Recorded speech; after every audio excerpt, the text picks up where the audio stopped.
gitna. May nangangain doon sa puno ng niyog. Pupunta kami ngayon doon sa may niyog, puno ng niyog. Kasi yung niyog ay mayroong patay. Taon-taon, nangunguha kasi kami ng palaspas. Kaya sabi naman na rin anak ko, baka daw gawa ng pag kinukuha ng palaspas. Kaya namamatay ang niyog. Pero sa palagay ko, hindi naman dahil sa palaspas kaya namamatay yung niyog. Talagang parang may naninira doon sa loob ng niyog.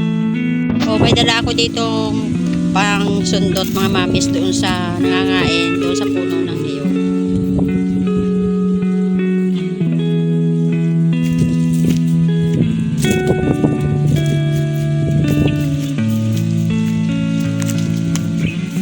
Ito mga mamis ay namamatay ang niyog na ito.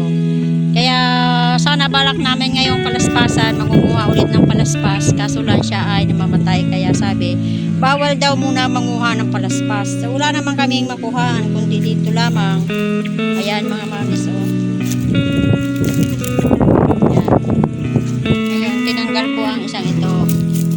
Tapos parang may gumagalaw-galaw dito siya sa loob. Hilain mo itong isang ito. Hilain mo yung isang anong ito.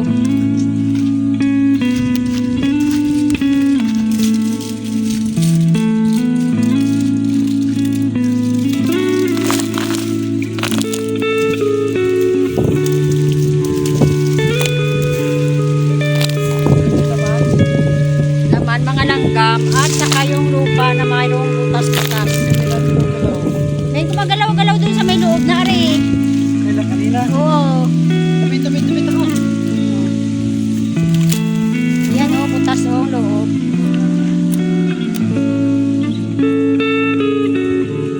Dito. Yan, dini.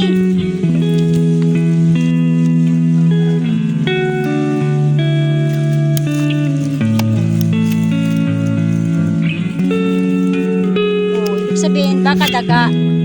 May nangangain talaga doon sa puno ng niyog kaya namamatay. Hindi dahil doon sa kinukuhanan siya ng palaspas. Nakita rin tayong lahipan. Yun. Bawat puno o bawat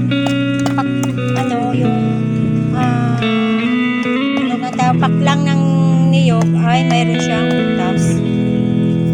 Siguro daga to.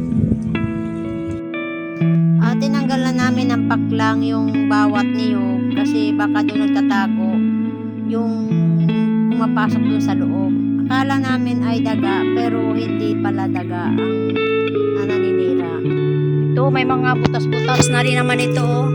At saka mayroon na siyang mga langgam. Siguro mayroon na rin to sa loob. Sigurado. Paano to gagamutin? Nasa loob yung insekto. Paano makapasok doon? Ito naman isang ito ay mayroon na siyang malaking butas. Ano kaya ang isang gamot dito? Baka pwedeng mag-comment naman kayo dun sa baba para naman po malaman namin kung anong gamot dito at kung anong gagawin. Ito yung isang niyog na ito ay patay na rin yung kanyang pinakadulo, yung pinakatalbos niya wala na. Kaya siguro ito ay mamamatay na rin. Ito yung isang ito ay yung dahon niya sa taas ay hindi na sila yung mahaba, parang sila ay may mga putol-putol na, parang sila ay triangle. Kaya ito ay siguradong mayroon na rin ito sa loob na insekto. Ito naman isang ito ay mayroon na siyang malaking butas. Ano kaya ang isang gamot dito? Baka pwedeng mag-comment naman kayo dun sa baba para naman po malaman namin kung anong gamot dito at kung anong gagawin.